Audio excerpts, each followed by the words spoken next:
दोस्तों नमस्कार। यूपी की 9 विधानसभा सीटों पर 13 नवंबर को वोट पड़ने वाले हैं और इस समय नॉमिनेशन फाइल हो चुके हैं सबके। और नॉमिनेशन फाइल होने के बाद नामांकन पत्रों की जांच हो चुकी है। अब देखने वाली बात यह है कि समीकरण क्या है, माहौल क्या है, हालात क्या हैं, चल क्या रहा है। हम इस पर चर्चा करेंगे वरिष्ठ पत्रकार राजेश शर्मा जी से। और राजेश भाई साहब, आपका स्वागत है। आज हम शुरुआत करेंगे करहल से। जी जी। तो करहल चूंकि हॉट सीट है, मीरापुर के बाद सबसे ज्यादा निगाहें अगर किसी की लगी हैं तो करहल पर लगी हैं, क्योंकि वहां एक ही परिवार के दो लोग चुनाव मैदान में हैं, अलग अलग पार्टी के टिकट पर। करहल से अखिलेश यादव जी ने अपने भतीजे तेज प्रताप को मैदान में उतारा है, तो भारतीय जनता पार्टी ने उनके बहनोई अनुजेश प्रताप को चुनाव मैदान में उतार दिया है। तो ये घर के भीतर बगावत जैसी स्थिति बनी है। जिस तरह से अपर्णा को बीजेपी तोड़ने में कामयाब हुई थी, ठीक उसी तरह से अनुजेश को तोड़ लिया है। और सीन क्या चल रहा है, हमें थोड़ा फ्लैशबैक में ले जाइए पहले राजेश भाई साहब की सीट की हिस्ट्री क्या है ब्रीफ में, और फिर अभी का इक्वेशन क्या है और चल क्या रहा है, बन क्या रहा है सीन। डॉक्टर साहब, करहल की जब हम करहल की बात करते हैं तो करहल का मतलब मुलायम सिंह यादव पे आ जाता है, क्योंकि मुलायम सिंह यादव वहीं करहल में पढ़े भी हैं और वहीं करहल इंटर कॉलेज में शिक्षक भी रहे हैं और करहल से उनकी राजनीति की शुरुआत भी हुई है। बीजेपी लगातार ये सोचती है कि सेंधमाही कैसे की जाए। अभी आपने बताया अर्पणा यादव को लेकर एक परसेप्शन क्रिएट किया कि उनकी बहू को हमने तोड़ लिया, लेकिन अर्पणा यादव इतनी मजबूत नहीं है कि जो उस कैडर में घुस के कुछ वहां से पाले। हाँ, वोट बैंक नहीं ले जा सकी। आप बताइए, जब 2002 का चुनाव होता है तो 2002 में बीजेपी ने एक ऐसी चाल खेली, उसमें मुलायम सिंह यादव थे और चूंकि दर्शन सिंह यादव उस क्षेत्र के वो बहुत प्रभावशाली आदमी थे मुलायम सिंह तरह, तो 2001 के आसपास मुलायम सिंह और दर्शन सिंह यादव के बीच में रिश्ते खराब हो जाते हैं। जैसे बीजेपी को ये पता चला कि इन दोनों के बीच में रिश्ते सही नहीं, तो दर्शन सिंह यादव के भाई सोबरन सिंह को 2002 में बीजेपी ने प्रत्याशी बना दिया। अच्छा, उसमें क्या प्रत्याशी बना दिया तो मुलायम सिंह यादव इसलिए हल्के में ले गए, बोले ये कुछ नहीं होगा, क्योंकि उससे पहले वो मुख्यमंत्री रह चुके थे 2 बार। अब जैसे ही वो आया तो पता, जब मतदान के बाद रिजल्ट आया तो पता चला कि सोबरन सिंह जीत गए और सब कैंडिडेट हार गए। पहली बार झटका लगा। लेकिन मुलायम सिंह वो इतने तेज थे, वो मतलब राजनीति सियासी बड़े, वो बड़े, उन्हें लगा कि ठीक है। उन्होंने इस पर रिएक्शन नहीं किया, उन्होंने दर्शन सिंह यादव पे कोई कमेंट नहीं किया। लगभग 4 साल तक ये चलता रहा और सोबरन पे कभी ये नहीं किया कि भाई वो उनकी सीट थी, यहाँ क्या हो गया। जैसे ही 2007 का चुनाव आने को होता है तो लगभग 7-8 महीने पहले एक फंक्शन होता है दर्शन सिंह यादव के परिवार में, बिना बुलाए, क्योंकि खटास थी बीच में, बिना बुलाए मुलायम सिंह जी का पूरा परिवार उनके कार्यक्रम में चला जाता है। और जब वहाँ जाता है तो दर्शन सिंह को पता है कि देखो बिना बुलाए आए हैं, वहीं से वो रिश्ते जुड़ जाते हैं। और उस प्रोग्राम के 4-5 दिन बाद सोबरन यादव दर्शन यादव मुलायम सिंह के पास आते हैं, बोले बताओ क्या करना है। बोले अब आपके साथ रहेंगे, और वो वही बीजेपी से रिजाइन कर देते हैं। और चूंकि इस बीच में समय कम था, चुनाव दोबारा नहीं हो सकता, लोक चुनाव लगभग 7-8 महीने का समय बचा हुआ था, होता भी नहीं इस बीच में, मिनिमम 6 महीने का समय होता है। तो चुनाव नहीं हुआ, वो आगे इधर उठ गया और फिर सोबरन सिंह आज तक नहीं गए। 2007 में फिर मुलायम सिंह ने बड़ा डील किया, सोबरन यादव को इस सीट से प्रत्याशी बना दिया। और वो जो है फिर जब प्रत्याशी बनते हैं, क्योंकि मैं इसलिए थोड़ा लिखावट रखता हूँ कि कई बार ऐसा है कि कई बार याददाश्त भरोसे की चीज नहीं है। ऐसा ना कि जब हम बोलते हैं कहीं, अगर एक शब्द हमारे मुंह से गलत निकल गया अनजाने में या गलतबाजी में, तो गलत होता है। गलतियां होती भी हैं, लेकिन याददाश्त वो भरोसे की चीज भी नहीं है, तो इसलिए हमें रिकॉर्डेड चीजें रखनी चाहिए। बिल्कुल बिल्कुल। तो डॉक्टर साहब, ऐसा हुआ कि इस बार क्या किया बीजेपी ने, धर्मेंद्र यादव हैं जो आजमगढ़ के सांसद भी हैं, उनके सगे बहनों अनुजेश प्रताप यादव हैं, उन्हें इस बार बीजेपी ने तोड़ दिया और बीजेपी ने अपना प्रत्याशी बना दिया। जबकि तेज प्रताप यादव उनके भतीजे हैं अखिलेश यादव के, इन्होंने वहाँ अपना प्रत्याशी बनाया। हालांकि अभी तक अगर हम करहल सीट की बात करें या उसके इतिहास की बात करें तो वहाँ आज भी सबसे ज़्यादा जो पॉपुलेशन और वोट बैंक है वो अभी यादव वोट बैंक सबसे ज़्यादा है। हालांकि अब वहाँ जो शाक्य वोट है, शाक्य वोट वहाँ तय करता है कि जीत हार किसके पक्ष में होगी। लेकिन अभी चाहे लोकसभा चुनाव की बात हो, चाहे 2022 के चुनाव की बात हो, अभी यहाँ अगर हम बात करें तो सोबरन सिंह जो है वो 2017 में जब चुनाव लड़ते हैं तो 2017 में भी वो बड़ी ताकत के साथ में, चूंकि उनके सामने रामा साक्य होती है और उससे बड़े अंतर से वो जीतते हैं। 3 बार असल में, उससे पहले 2012 में भी फिर वो चुनाव लड़ते हैं। 2022 में खुद सोवरन सिंह कहते हैं अखिलेश यादव जी कि आप करल से चुनाव लड़िए। उसके पीछे का होता, बोले उत्तर प्रदेश में आप रहोगे, उत्तर प्रदेश की विधानसभा में रहोगे तो बहुत सारे मुद्दे उठाओगे, इस पार्टी उनके कहने पर चुनाव भी लड़ा। और इस बार चूंकि दर्शन लाल जी का परिवार सोवरन जी खुद चुनाव मैदान में है और चुनाव पर उतरे हुए हैं। मैं एक बार ये बताऊं दर्शकों कि वहाँ चूंकि बीएसपी ने वहाँ अवनीश साक्य को प्रत्याशी बनाया है, और बीएसपी ने अगर अवनीश साक्य को प्रत्याशी बनाया है तो अवनीश साक्य और दलित वोट वो एक साथ आ सकते हैं। लेकिन हमें लग रहा है कि अगर साक्य से कोई उम्मीदवार ना होता तो फिर ज़्यादा नुकसान सपा को होता। तो अभी वहाँ चुनाव बहुत कांटे का है, जैसा हर बार होता है। हालांकि 2000 अगर हम 17 की बात करें डॉक्टर साहब, तो 2017 में जीत हार का ज़्यादा अंतर नहीं था। 2017 में मतलब सोवरन सिंह को 1,04,000 वोट मिले थे, जबकि जो रामा साक्यों के सामने थे उन्हें 65,000 वोट मिले थे। और अगर मैं 2012 की बात करूँ डॉक्टर साहब, तो 2012 में सोवरन सिंह यादव को 92,536 वोट मिले थे, और जो उनके प्रतिद्वंदी जयवीर सिंह थे, ठाकुर जयवीर सिंह जो आज मंत्री भी हैं, इन्हें वहाँ उस समय 61,000 वोट मिले थे। हालांकि जीत का अंतर उस समय बहुत था। जब अखिलेश यादव चुनाव लड़ते हैं तो उनकी वोट का अंतर भी लगभग 90,000 का होता है। सेकंड नंबर पे बघेल साहब जो मंत्री हैं, जो सांसद मंत्री थे एसपी बघेल, वो चुनाव लड़ते थे 2022 में, तो इन्हें 80,000 वोट मिली थी, जबकि अखिलेश यादव को 1,80,000 वोट मिली, तो डबल का अंतर था। तो अगर हम पुराना इतिहास देखें करल का, तो डॉक्टर साहब करल में सपा बहुत प्रभावशाली है। पर देखिए चुनाव जो ऐसा है, चुनाव में कहना कुछ नहीं, कहना इसलिए पहले कुछ अच्छा नहीं लगता, क्योंकि चुनाव रेत की दीवार होती है। पता नहीं किस मुद्दे पे किसके नेता के मुंह से कितनी कच्ची बात निकल जाए और वो सारा माहौल बदल जाए। कब किस मुद्दे पे इलेक्शन डाइवर्ट हो जाए, ये मौसम की तरह है। जैसे मौसम विज्ञान में भविष्यवाणी करता है मौसम विभाग की, अब वो एक चल दिया है पूरा, हाँ, और चलने के बाद मानसून चल दिया है, और इस बीच में पता नहीं कहाँ पे ज्यादा प्रेशर वाला इलाका बन जाए और कहाँ पे कम प्रेशर वाला बन जाए, और कब बंगाल की खाड़ी से यूपी की तरफ आता हुआ मानसून कब बीच में अटक जाए, कहाँ भी जा सकता। तो ये ठीक वैसे ही है सियासत का खेल। अब अगली सीट पे सीसामऊ पे हम चर्चा करना चाहेंगे कि सीसामऊ के हालात क्या हैं। करहल में भी रोचक मुकाबला है, बिल्कुल, और परिवार के भीतर ही जंग फंसी है। हालांकि परिवार के भीतर जब आमतौर पर जंग होती है तो जातियां जो है, जातियों की टेंडेंसी है कि वो ज्यादा सशक्त नेताओं को पसंद करती रही। जी, सीसामऊ में क्या चल रहा है डॉक्टर साहब? सीसामऊ जो कानपुर की सीट है, ये जब 2008-9 में परिसीमन हुआ तो 2012 में पहली बार सीसामऊ सीट बनी, और चूंकि यहाँ मुस्लिम जो मतदाता हैं उनकी संख्या अधिक है। मैं एक बार बता दूं, इस बार जो उपचुनाव है वहाँ बीजेपी ने सुरेश अवस्थी को मैदान में उतारा है। हालांकि सुरेश अवस्थी बीजेपी से अब से पहले भी 2 बार प्रत्याशी बन चुके हैं, लेकिन उन्हें हार का सामना करना पड़ा। और इस बार समाजवादी पार्टी, क्योंकि इरफान सोलंकी अयोग्य ठहराया गया, इसलिए कि एक मामला कुछ घर जला दिए गए थे, उसमें उन्हें आरोपी माना गया, तो उन्होंने विधायकों को अयोग्य घोषित कर दिया था। तो इस बार उनकी पत्नी नसीम सोलंकी वो चुनाव मैदान में एसपी की ओर से, और बीजेपी ने सुरेश अवस्थी को उतारा है, जबकि आजाद समाज पार्टी ने उन्होंने चंद्रबाबू आजाद को वहाँ प्रत्याशी बनाया है। बीएसपी ने वहाँ वीरेंद्र कुमार शुक्ला हैं, इन्हें जो है मैदान में उतारा है। तो आप देखिए कि वहाँ 2 ब्राह्मण मैदान में हैं, एक बीजेपी से है, एक बीएसपी से है।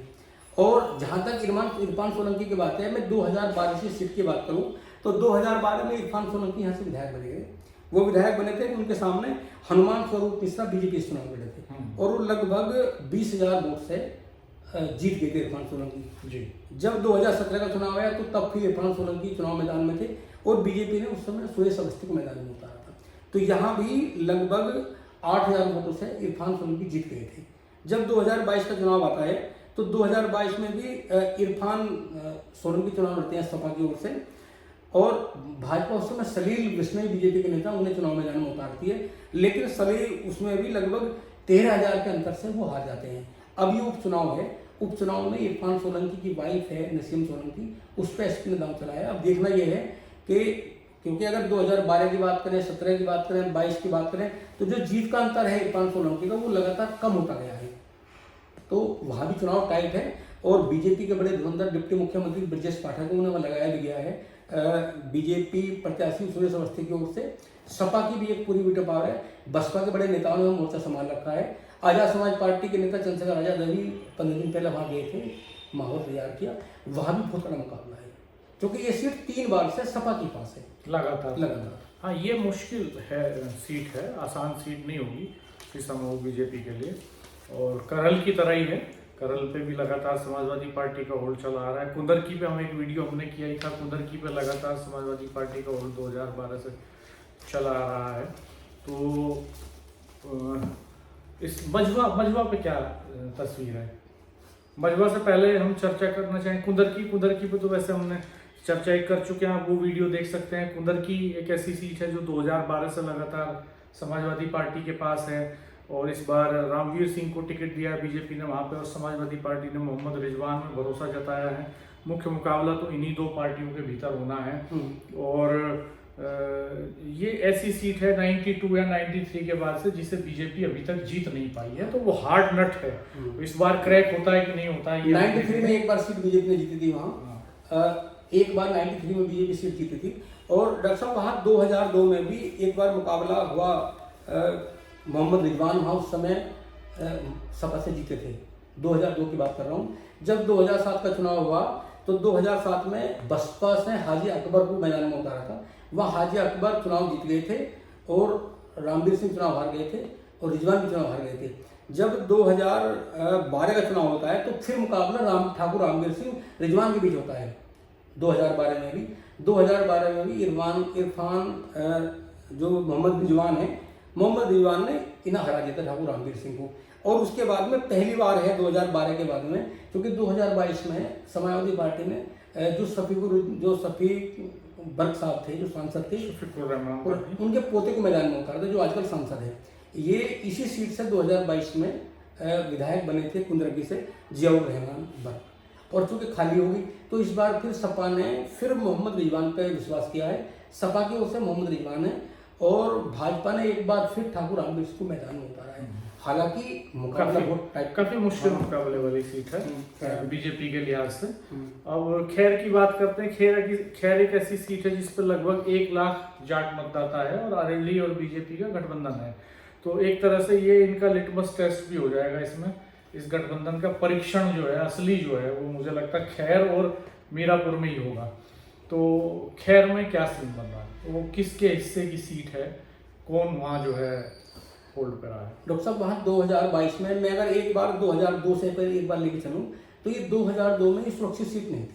ये सुरक्षित सीट 2012 में हुई, जो 2012 का चुनाव आया। 2002 में ये बीएसपी के प्रमोद गौड़ इस सीट से जीते थे। और जब 2007 का चुनाव आया तो आरएलडी से चौधरी सतपाल सिंह यहाँ से विधायक बने थे। फिर जब 2012 का चुनाव आया तो ये सीट रिजर्व हो गई थी। यहाँ आरएलडी के भगवती प्रसाद सूर्यवंशी जीत गए थे 2012 में। और जब 2017 का चुनाव आया तो जो अनूप प्रधान वाल्मीकि है, ये पहली बार विधायक बने बीजेपी से। 2022 में भी अनूप प्रधान वाल्मीकि बीजेपी से बने। उसकी एक वजह है, एक वजह यह है कि वहाँ जाट वोटर बड़ी संख्या में है। जब बीजेपी और भाजपा गठबंधन होता है तब ये सीट बीजेपी आरएलडी के कोटे में चली जाती है। और जब वहाँ जब बीजेपी अलग होती है, उसका गठबंधन सपा या दूसरी पार्टी से होता है, तब बीजेपी इस सीट पर खाली आ जाती है। अब आप देखिए 2024 का जो लोकसभा चुनाव हुआ, अनूप प्रधान वाल्मीकि इसी सीट से विधायक थे और जब चुनाव का रिजल्ट आया तो इसी सीट से 1100 वोट से हार गए थे। तो हालांकि इस बार जो यहाँ बीजेपी ने सुरेंद्र दिलेर को उतारा है, वो भी पॉलिटिकल परिवार है, पुराना परिवार है राजनीति में, बीजेपी के कैडर के लोग हैं। यहाँ उन्होंने, क्योंकि बीजेपी के हिस्से में सीट है, तो सुरेश दिलेर यहाँ बीजेपी के प्रत्याशी हैं। समाजवादी पार्टी ने डॉक्टर चारुकैन को उतारा है। चारुकैन बहुत प्रभावशाली, वो भी पॉलिटिकल परिवार से है। और बीएसपी ने यहाँ डॉक्टर पहल सिंह को मैदान में उतारा है। अब डॉक्टर साहब देखना ये है, अगर 2024 के मेंबर ऑफ पार्लियामेंट के रिजल्ट की बात करें तो उस समय भी राहुल के गठबंधन में चुनाव हुआ मेंबर ऑफ पार्लियामेंट का, और अब जब उपचुनाव हो रहा है तो अब आरएलडी के उसमें हो रहा है।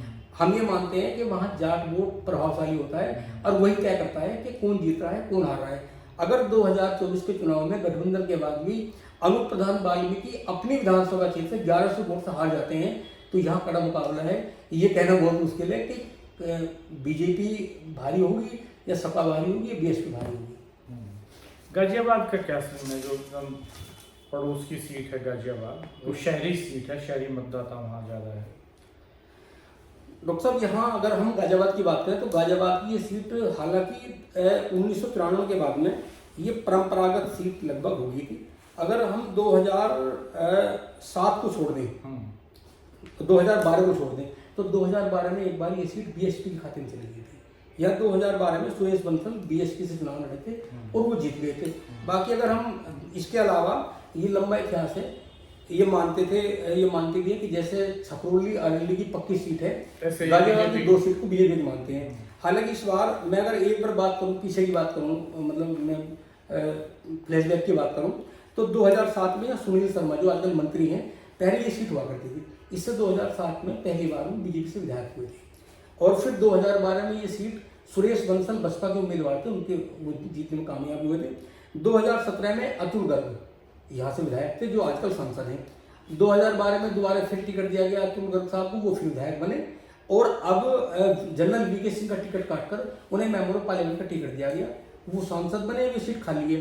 तो अब यहाँ बीजेपी ने संजीव शर्मा बीजेपी के पुराने नेता हैं और लगभग 17 साल पहले वो चुनाव लड़े थे बीजेपी से, तो बीजेपी ने इस बार यहाँ संजीव शर्मा को प्रत्याशी बनाया है। अगर हम एसपी की बात करें तो उन्होंने शिवराज सिंह जाटव को यहाँ अपना प्रत्याशी बनाया है और बीएसपी से यहाँ पीएन गन चुनाव मैदान में है। एमआईएम ने यहाँ रवि गौतम को प्रत्याशी बनाया है और जो एएसपी है उन्होंने सतपाल चौधरी को अपना प्रत्याशी बनाया है।